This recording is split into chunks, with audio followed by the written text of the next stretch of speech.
Take me to the place in the middle of the sun.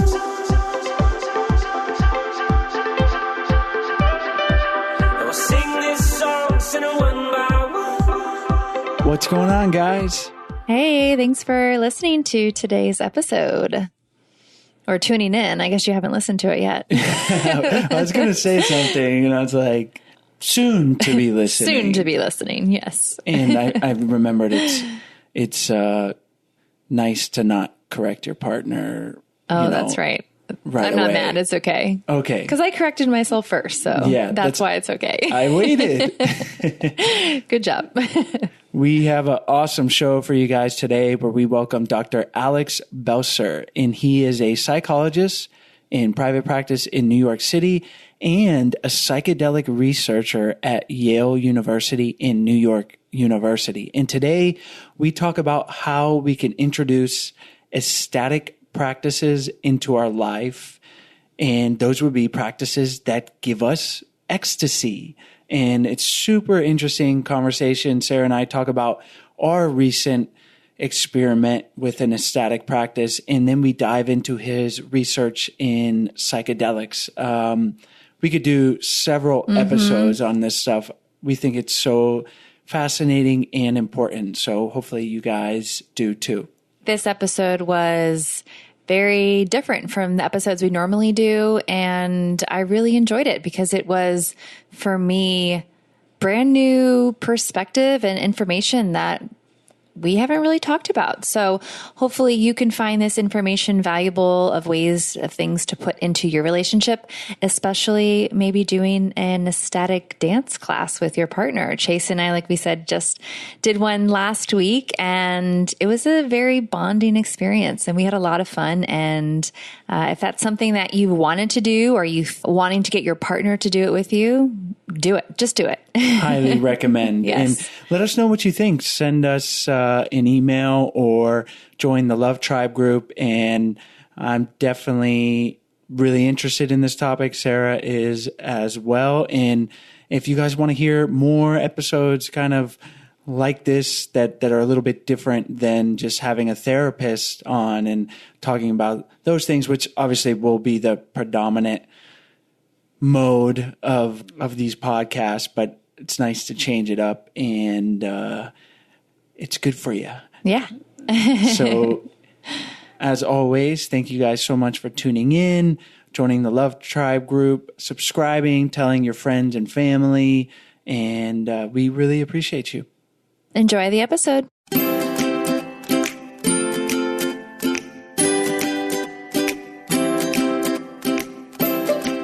Hi, Alex. Thanks for joining us on the show today.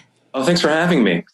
We are really excited to talk to you today about today's topic because we, as we mentioned in the pre-show, just had our own mutual experience with an ecstatic practice as a couple, and that is how we can bring ecstatic practices into our lives to help improve our relationships. So let's start with having you tell our listeners what an ecstatic practice is.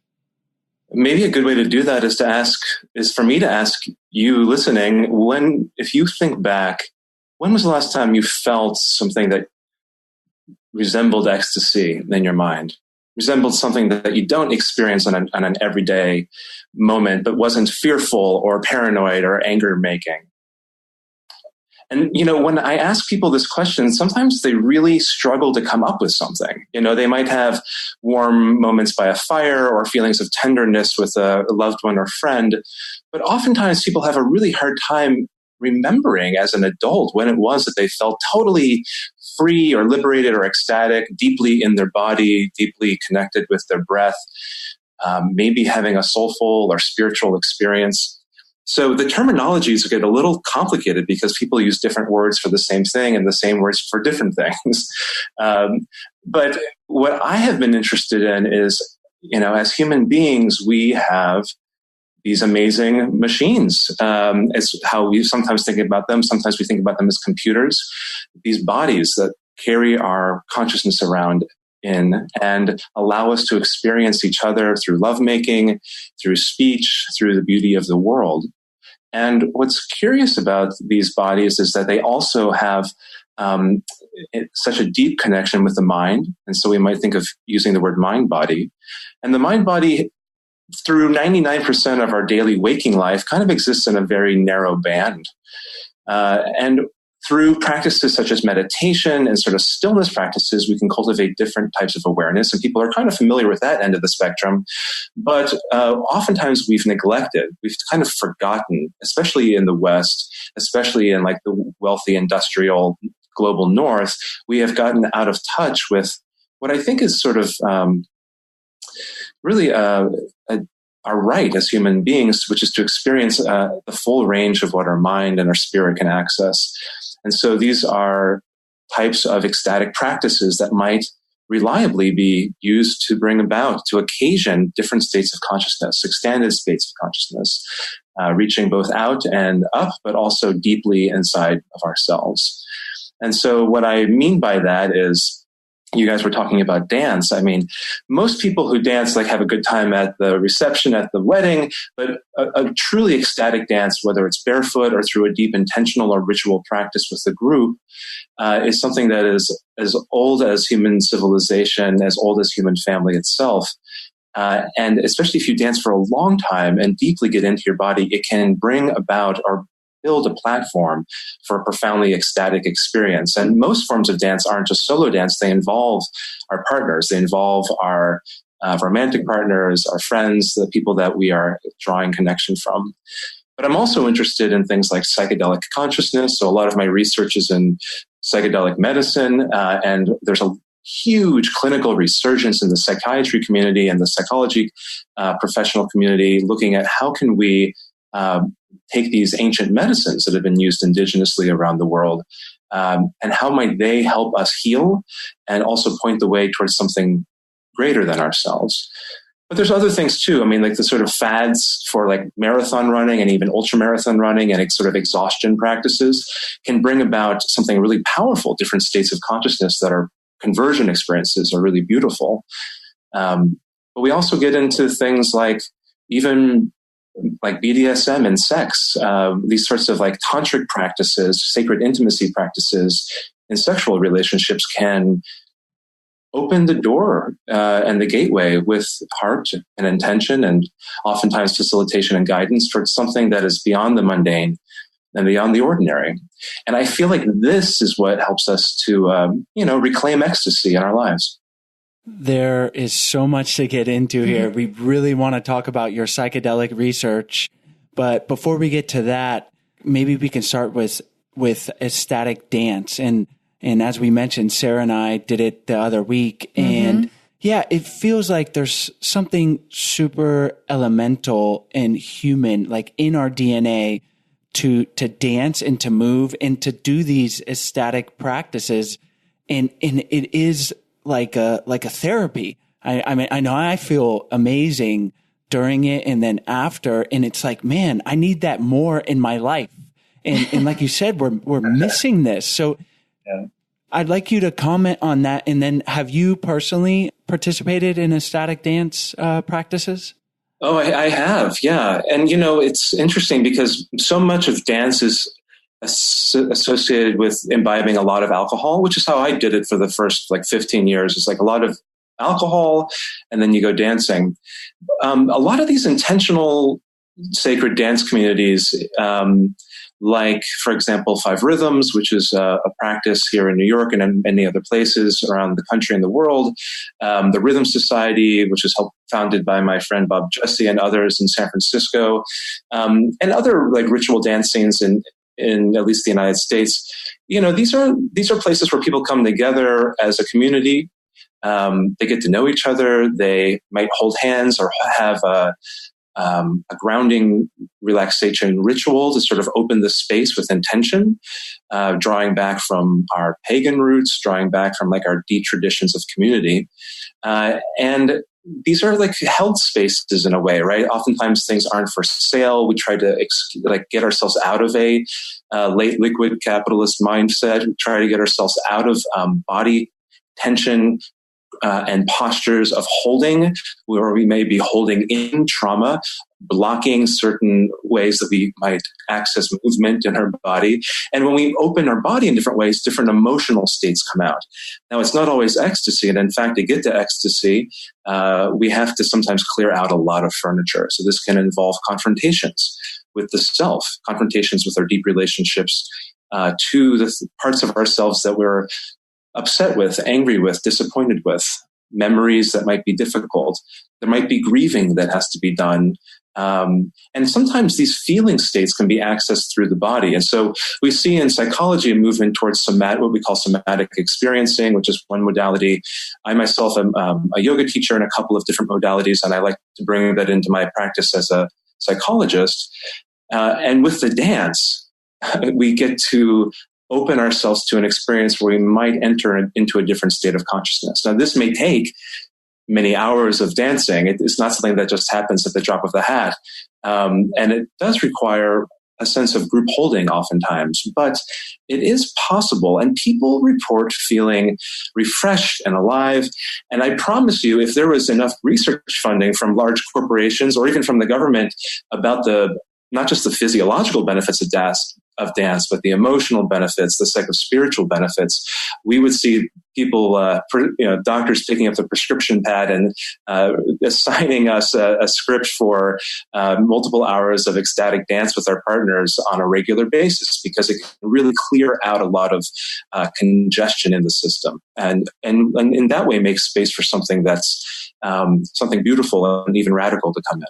I can't stress how important, as you said, about feeling refreshed and coming away from it with a completely different perspective, because Chase had shared for him that he likes the moving and the dancing aspect, and going into it, I wouldn't say I'm a big dancer. And so for me, not only was it hard because I don't want to say I don't identify as a big dancer, but that's kind of how I felt going into it. But also going into it as this whole judging myself and thinking that people are going to be judging me. And when I'm in the moment, when we were doing it, it was pretty amazing how nobody cared what I was doing. Nobody's looking at me or judging me.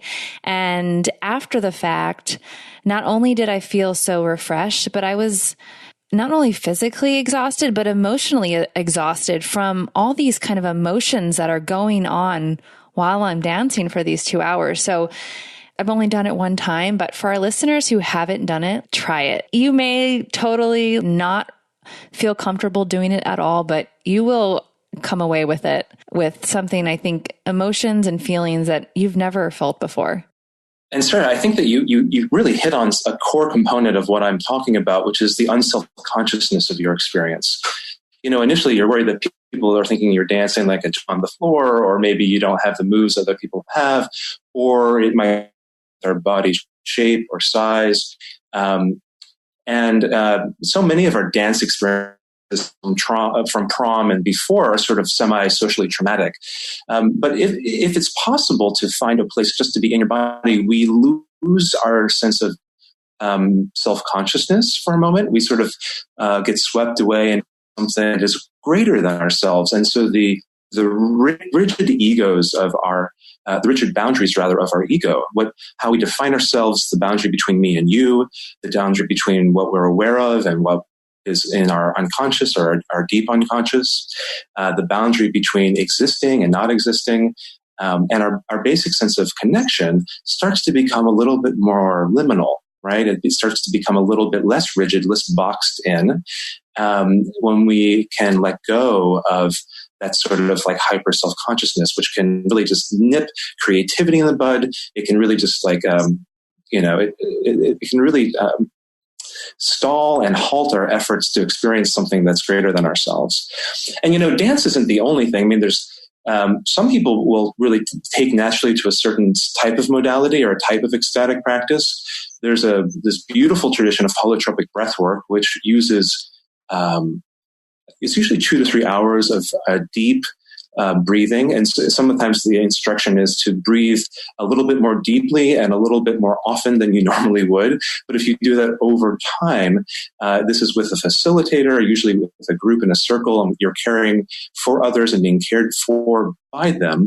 It's an intentional practice to allow the mind and the body through breath, not through dance, but through breath in this instance, usually lying down, to let the movement of the breath carry you into a visionary state of consciousness. And so there's been tremendous writing on this. This practice, for many people, allows them to, in their closed eye, there's beautiful music playing, oftentimes loud driving music, pulling from the tradition of ethnomusicology and Helen Bonney's work, where you use music and breath combined as a sort of launch pad for a human experience that you don't get when you're sitting in traffic, that you don't get when you're checking the news in the morning, that you don't get when you're just making toast in the kitchen.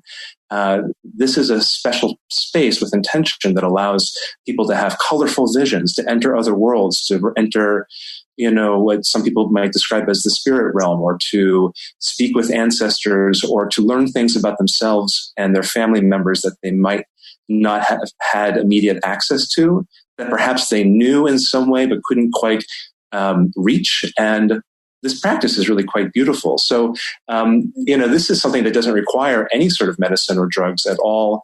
And it doesn't require you to get up and do the mambo either, but it's a beautiful practice. And if you haven't had the chance to try a type of intensive breathwork practice like this, I would recommend that you consider it.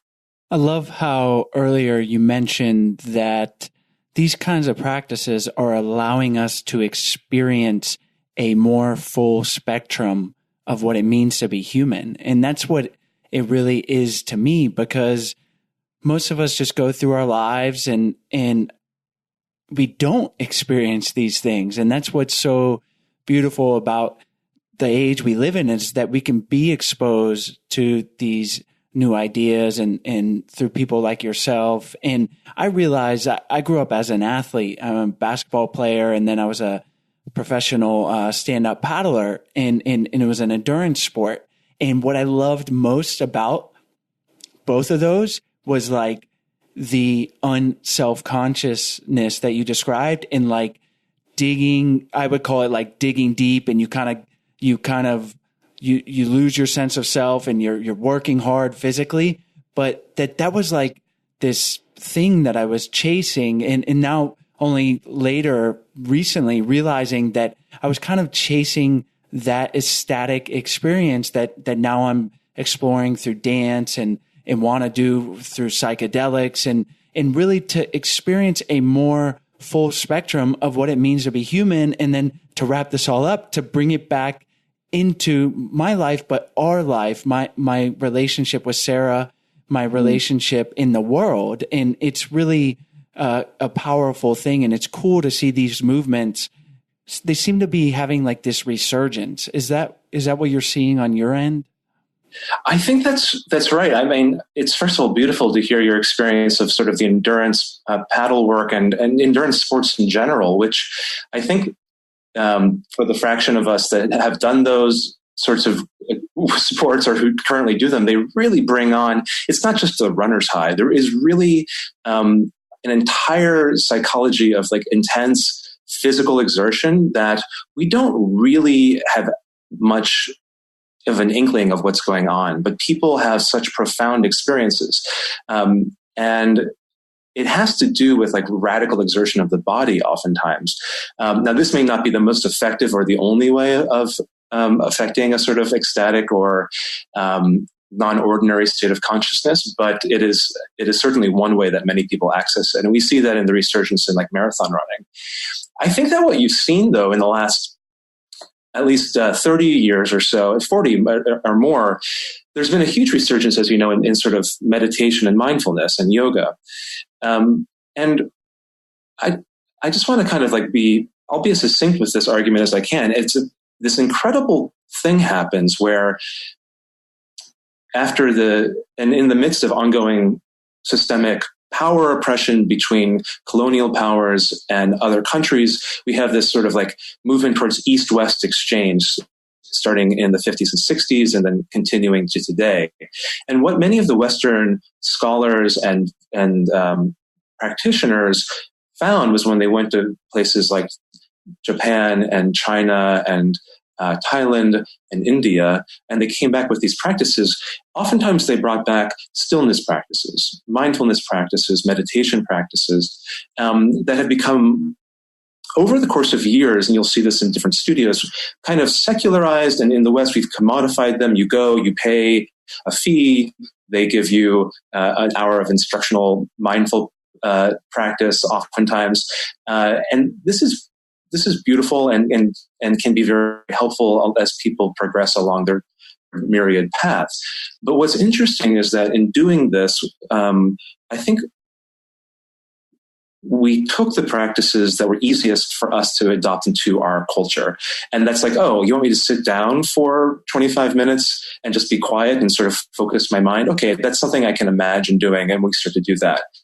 But the sort of like riotous, bacchanal, tantric, even potentially seemingly explosive, sort of joyous, dangerous, shadowy, confronting practices are scary. They are more foreign to us. And so the people were okay with the quiet sitting on your mat practices, but they're in the tradition of human history and anthropology, and we see this going back to Mircea Eliade's work on what he called archaic techniques of ecstasy and shamanism throughout the world, is that there are these sorts of ecstatic practices, people holding ecstatic postures, people doing trance work, drumming work, music work, physiological work, breath work, and medicine work in various ways. And these feel a little bit further afield, but I think what you're seeing in the culture, through like a willingness with Michael Pollan's book, How to Change Your Mind, about psychedelic medicine, a rising in interest in indigenous practices like ayahuasca, a rise in interest in things like ecstatic dance and all-night dance events. You're seeing like the culture is ready for something, and or at least some people seem to be ready for something. And we realize that it's not about sitting in our cubicles all day long, but it involves a type of unboundedness that, in an intentional way, in a safer way with integrity, that allows us to go somewhere that we don't normally go. And I think that the culture is ready for that. And I think that the field of psychology and counseling is ready for that in some ways too. So I'm learning as I go. I'm by no means an expert in this field, because the field is so vast as to incorporate hundreds of different cultures, time and space, and different modalities that are so different as to be, it's almost strange to even lump them together into this category. And sometimes people have these sort of spontaneous ecstatic experiences, these sort of peak experiences, as Abraham Maslow called them, that might just happen serendipitously. But my understanding is that they can be occasionally, even reliably induced through intentional ritual work with somebody who understands a particular modality. So for our listeners who may be hearing this and they're like, yes, that's me. I want to extend or create this practice in my life, but I'm just not quite sure where to start. Or maybe they are afraid of fear or judgment. Do you have any tools or some practices that they can use to slowly add this sort of practice into their life? Let's take a break and talk about today's sponsors. Today's episode is brought to you by Plan to Eat. So I am a big fan of planning out my meals in advance for the week and only having to go to the grocery store once. I have like a weird thing about going to the grocery store more than once a week. You do, and I think it's rubbed off on me. So I'm in the same boat. But I am horrible about organizing recipes and creating lists for the grocery store. I always end up forgetting like the crucial ingredient for whatever recipe I'm trying to make. And so we end up making like boring salads with grilled chicken. So no fun. They're all right sometimes. It's okay. But for me, it's super important that Stella is introduced to a variety of flavors and foods, which means we need to start cooking a lot more. And Plan to Eat makes it a whole lot easier to do that. Plan to Eat was born from their desire to eat real and delicious food prepared at home. Plan to Eat is a tool to help you prepare delicious, wholesome food that nourishes both body and soul. So here is how it works. And I just gave Chase the whole demonstration and It's he very is cool. super stoked. So Plan to Eat is a subscription service that gives you the tools to clip and organize recipes from any website. I just showed him how I clipped from like multiple websites. Create a meal plan, and then their software automatically creates and organizes a shopping list based on your plan. And like I just mentioned, I just added my favorite Kenyan braised beef recipe, which is so good. And I literally copy and pasted the URL and it turned it into a perfect grocery list. And it was super pretty because it's formatted like by each area in the grocery store of what you need to get. And so I am super stoked to use it. Yeah, it's pretty impressive, just like the technology or whatever is going on with the algorithm. I just don't even know what that is. It's amazing. How it does that. And with your subscription, you can access your meal plans and shopping lists on your desktop and their mobile app. And they have a full-time support team to help you get started and answer any questions that you may have. Plan to Eat offers monthly and yearly options for $4.95 a month or $39 a year. That's only 75 cents a week. Whoa. Less than $1. Less than $1, people. If you didn't know what 75 cents was. And they also include a free, fully functional 30-day trial with no payment required, so you can easily see if it's right for you. Plan to Eat only has one big sale per year, but if you visit plantoeat.com/ido, you can start a 60-day trial instead of their normal 30-day trial. For free. For free. So check it out. We know it will make your life a lot easier like it has for mine. So visit plantoeat.com/ido to start your free 60-day trial. Today's episode is also brought to you by Zola. We all know planning a wedding can be super stressful. I was lucky that Sarah did most of the planning and I just all said the heavy yes lifting. to everything. So it wasn't too stressful for me. But if you're planning, it can be stressful. And that's why Zola wants to help you take the stress out of wedding planning with free wedding websites, the easiest wedding registry, affordable invite suites, and more. And if you're planning a fall wedding, it is time to order your invites in Day of Paper. I've mentioned before on the show that I have a wedding planning business in Costa Rica, and I always recommend Zola to our brides, especially for their invites and Day of Paper. And Zola has just added thousands of invite designs for every style and color scheme. And as most of my brides are planning a destination wedding, they don't want to break their budget by spending a ton on their save the dates and invites, so Zola's friendly prices are always a win. And not only can you order invites and print your guest addresses for free on free envelopes, but you can manage your head count with their free, easy guest list manager tool. Sign up at zola.com/ido to get 30% off your invites and paper order. That's Zola, ZOLA.com/IDO, and get 30% off your invites and paper order. Zola.com/ido. Yeah, that's a great question. And it's a hard one. I think that the best way to do this, I mean, your podcast and the work that you do is in relationship. I think that these are really relational medicines and practices. And when I say medicine, I mean that in the broadest sense, like practices. And so I would encourage people to seek out people in their communities, in their lives that are doing something that they feel called to do. I don't think that this is necessarily the sort of thing that you do solo or alone. And in fact, that might be the wrong way to do it. It encourages greater isolation and disconnection. So doing it with a partner or with a friend, seeking out a teacher or a facilitator or a guide or a community in our existing group or building a group to do something that's really beautiful is sort of powerful. I mean, I have, for example, some friends in New York that practice a type of rattle work where they hold what they call an ecstatic posture. So these are postures that we see repeated on pottery across different cultures across the world, where you might be standing in a sort of crouch with your hands in a particular position. This is like, emblematic of some mudra work that you might see in the East.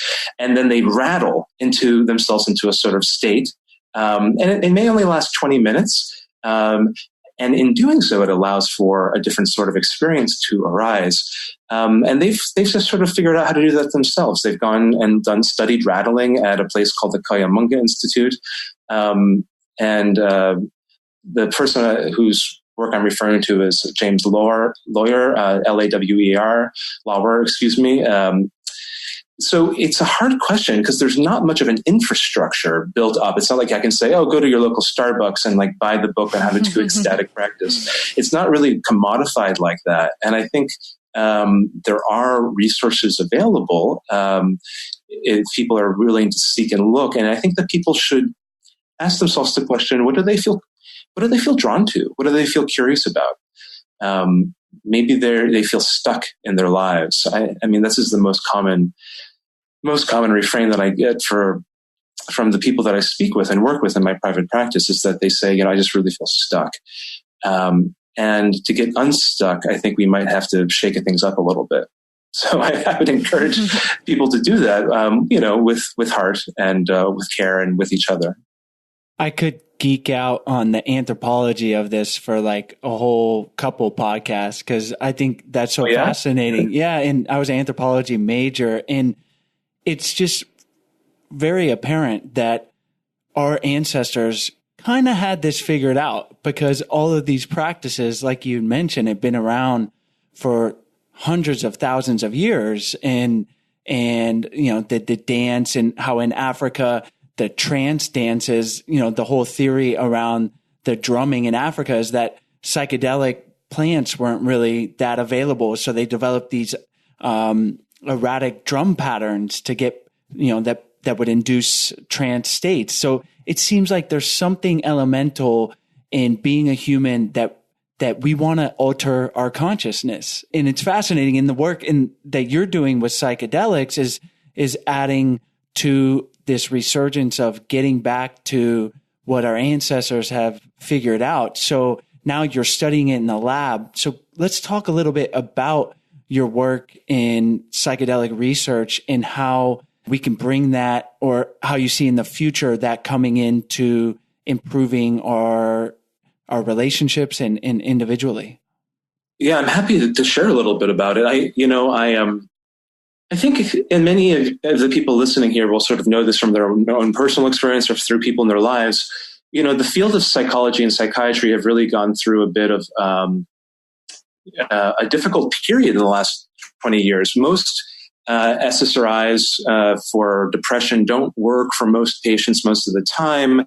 A lot of the treatments and our mental health infrastructure are geared at suppressing symptoms rather than getting deeply at trying to cure what ails us.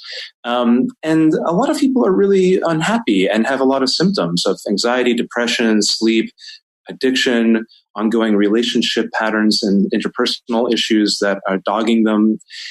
And what I and some other people have been looking to is to see if some certain types of medicines, and these are psychedelic medicines, might be helpful. And what's interesting is that psychedelic medicine was, normal in the 1950s and 60s. There were over 1,000 peer-reviewed scientific papers published on the use of medicines like psilocybin and LSD in clinical settings, and they were very successful in many, many ways. It wasn't until Nixon signed the Controlled Substances Act into law in 1970 that we completely, the kibosh was put down, and we were really unable to do research for a couple of decades. And what we've seen in the last 15 years is that dozens of international universities, from our work at NYU and a couple of studies that we're doing at Yale right now, to Imperial College in London, and Johns Hopkins has a huge psychedelic research center opening up next year, UCLA, and dozens of other schools. We see that treating people with anxiety, depression, and trauma, and other things like OCD, these are difficult things to do, but we find that working with these medicines in conjunction with supportive psychotherapy before, during, and after leads to very large magnitude reductions in their symptoms across the board for many different types of conditions. And I don't want to overstate this, but for example, the FDA, the Food and Drug Administration, has just granted breakthrough therapy status designation for psilocybin. This is magic mushrooms as a treatment for depression in the United States. So there's a large multi-site trial looking at whether we can treat people who have failed out of other depression treatments like conventional SSRIs, CBT, if psilocybin and a supportive therapy can help. The same thing goes for MDMA, which is called Molly or ecstasy. It was a very popular club drug in the sort of 80s and 90s and into the aughts. But before that, actually had a long and storied history as a relationship counseling, relationship therapy, relationship tool. It was used quite a bit by with couples who are looking to reconnect in their partnership, oftentimes with facilitation of a counselor. These MDMA treatment has been used. I'm currently a therapist where we're taking MDMA and we're working with people with severe PTSD. So these are oftentimes war vets, combat vets. They come back from Afghanistan or Iraq, having seen a lot of combat. These people with sexual trauma. And with 3 sessions of MDMA and with significant support, we find that out of over 100 patients, 68% of them a year later no longer met criteria for post-traumatic stress disorder. So these are people who came in with chronic treatment-resistant PTSD, and after a year, 2/3 of them no longer would qualify for that diagnosis. They were significantly improved in many ways. And the Food and Drug Administration, the FDA, also granted breakthrough therapy designation to this. So it's an exciting time. The good news is that I feel like the arc here is changing, and both the government and the sort of research and funding structures are looking at how these psychedelic medicines, which we can talk about what it's like, but can often induce a really deeply powerful healing experience that can be quite moving, where people have really profound experiences.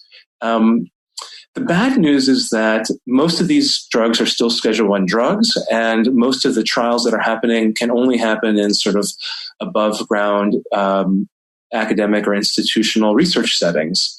Now, there are many people who choose to use these substances in other ways, and there's an entire community of therapists out there that are hoping to, from a harm reduction perspective, support them in that so they make wiser choices. So there's a website called psychedelic.support, where many practitioners who are open to working with people who are using psychedelics to help them do so in a supportive way that might minimize their harms.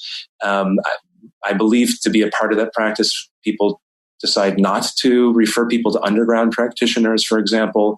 And I think that people are trying to proceed with integrity in their professional practice, while at the same time recognizing that many people, including couples, come to them doing their own MDMA therapy work together because they want to heal their relationship. And so sometimes the aid of a psychotherapist can help with that, either in the setup, in the preparation, and setting the space and the intention, or in the facilitation afterward to integrate what it was that happened between the two people and how to make sense of that, and how to take those altered states of consciousness and transmute them into altered traits, into things that are enduring in our lives and the way that we care for each other, our bodies, and our minds. It's really exciting and incredible what these substances can do under the right care and supervision and in the right way. And so, yeah, it is good that we're moving in a better direction. And hopefully we'll have you back on the podcast in a few years where it's all above board.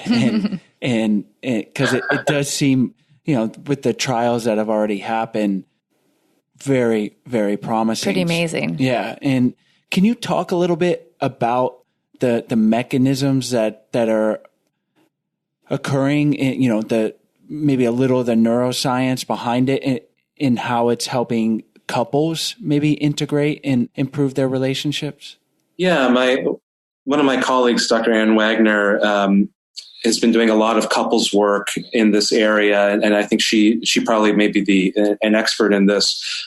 it's really interesting because we're just beginning to understand how some of the neuroscience works here. Like, why is it that when people take these medicines in a really positive setting, that they have these profound experiences? I mean, at our study at NYU, working with cancer patients, we found that 83% of the people who received psilocybin mushrooms who were depressed had a significant reduction in their depression, which is a very, very high number. It's just people with cancer and anxiety and depression related to it.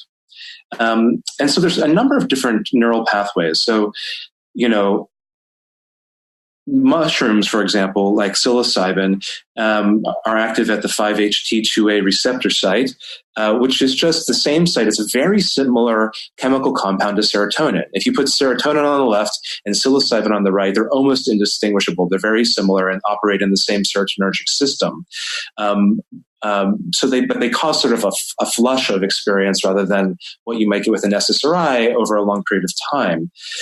It's also active in the AMPA system. MDMA is active in reducing the amygdala function, which is the fear center of the brain, so that people who normally get too afraid to go into and confront their trauma suddenly are freed to look at something that's usually so scary that they kind of shut down and go into a panic or a fight or flight response. The medicine allows them to look at that experience and to process it so that they get out of this like recurring cycle of a scary arc and are able to retell the story in a way where they come out of that trauma loop and enter into a new resolution. We see something in the brain called the default mode network. This is, if you were to go today and go sit in a scanner and they give you a puzzle task and then they give you another puzzle task and then they just said, okay, just hang tight for a few minutes. We're going to go to the bathroom. Then you're just sitting in the scanner. The daydreaming sort of space in between that happens is your default mode network. It's what your brain does when it doesn't have a task in front of it. It's also associated with how we understand ourselves, what we might think of ourself or our ego. And so usually the default mode network is just sort of going all the time. It's sort of like the standard operating procedure of the brain. But with psilocybin and other classic serotonergic psychedelic medicines, we see that the default mode network starts to attenuate and go down. And what happens simultaneously is what we call increased functional neuroconnectivity happens, which is that different parts of the brain, literally different global regional areas of the brain, start to globally speak to each other. And so parts of the brain that don't normally talk to each other start to connect in new, interesting ways, forming new pathways, potentially healing pathways. And so this is why we have like synesthesia, where you can like see sounds and hear colors, that sort of thing, which is what we see oftentimes with these experiences. But I think it's richer than that. And then just two more things I want to say, and then I know it's a long answer to your question, but there's also what we learn with these psychedelics and with other psychedelics like ketamine, which is a very powerful and beautiful medicine that as one of the safest medicines we have and is legal in many clinics today. This promotes neuroplasticity, literally new cell growth in both the brain and in the stem of the body. So this sort of neurogenetic growth allows for new cells to grow, forming new types of learning. So in order to learn, oftentimes you have to make new connections or strengthen old connections.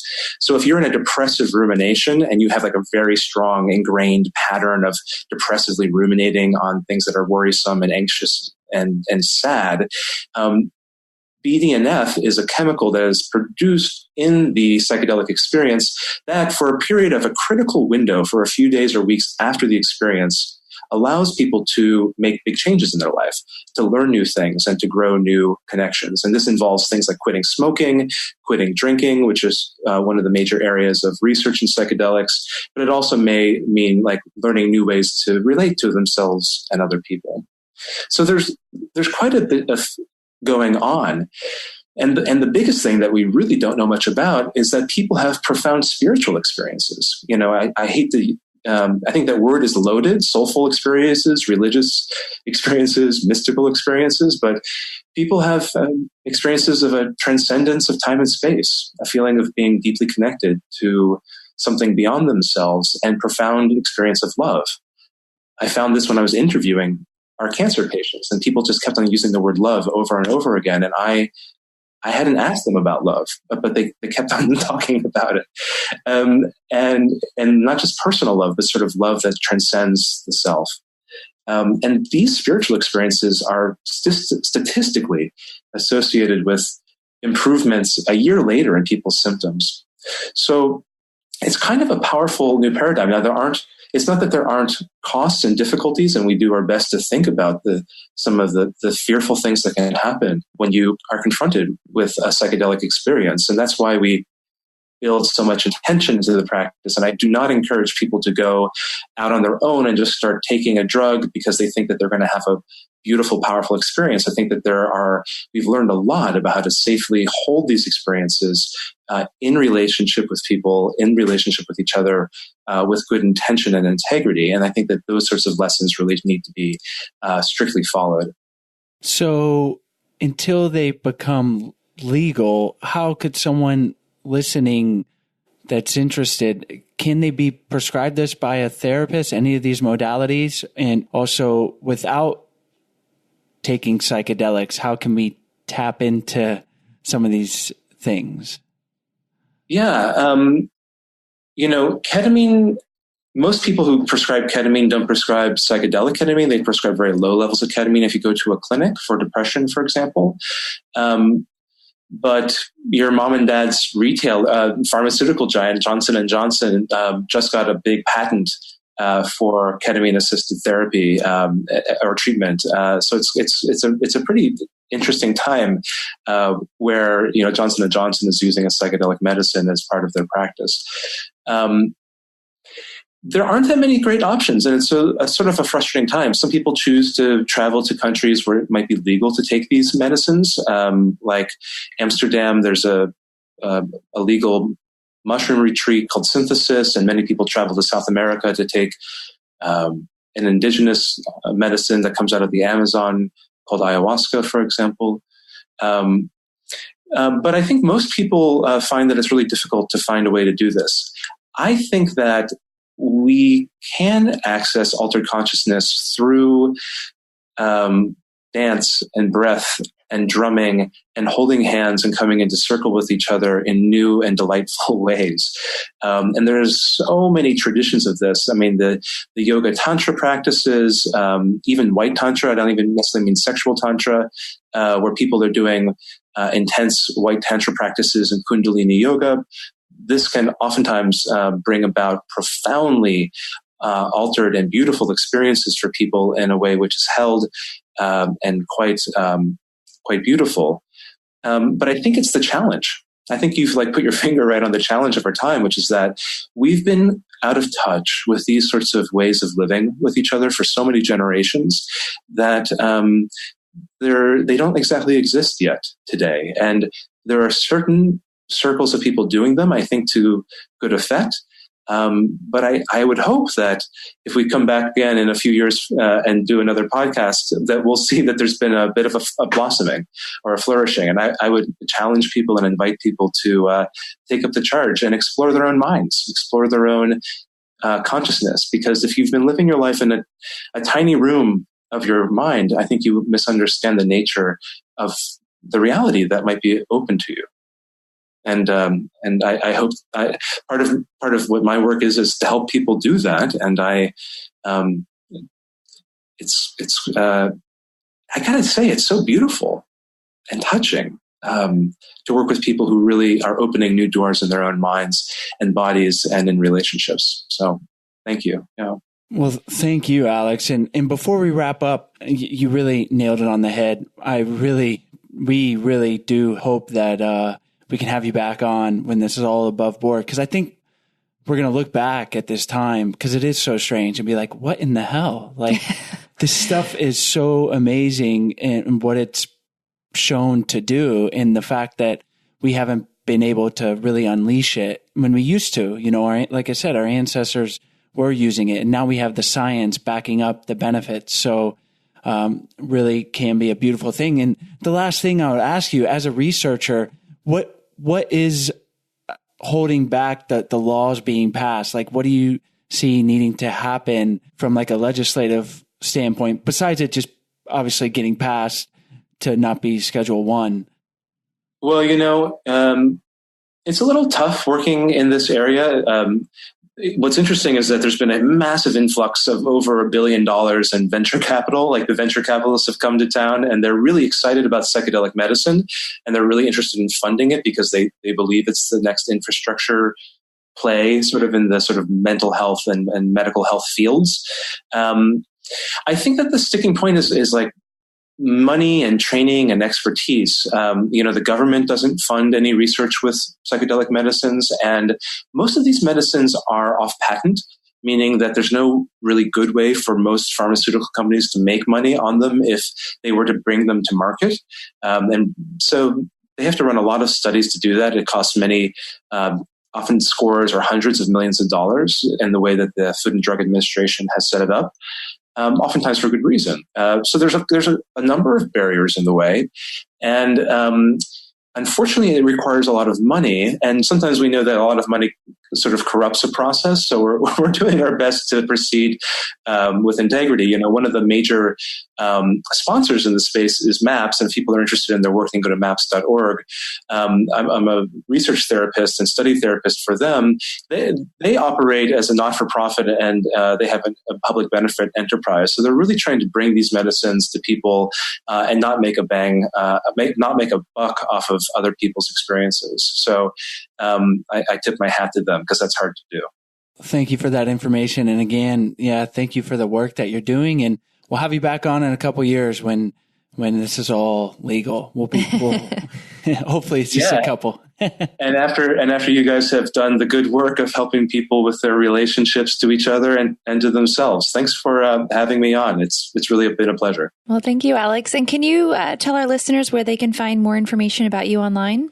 Yeah, absolutely. I have a private practice. I do consultations by phone, and people can find that at centerforbreakthroughs.com. And my academic website is alexbelser.com. It's ALEXBELSER.com. So feel free to say hi, and thanks for having me. Great. Well, thank you. And all those links will be on the show notes on our website, idopodcast.com, and in the podcast description. And we hope to talk to you sooner than later. Okay. Well, thanks so much. You guys have a lovely day. Hi, guys. We hope you enjoyed today's episode. As always, all the links are in the show notes page, as well as on the podcast description. And while you're on our website, we encourage you guys to check out our 14-day Happy Couple Challenge. We send you an email for 14 days with simple, doable challenges to help strengthen and improve your relationship. And on our website, we also have a bunch of free resources for your relationship. So we encourage you to check those out. We also have our Love Tribe on Facebook. We encourage you guys to join the tribe and be there for support for each other. If you have questions or just need some relationship advice, we are all here for each other. The group has grown to almost 1,000 people, and we love it. So we hope you guys join that. You can go to Facebook, Love Tribe Fam, and you'll find us right there.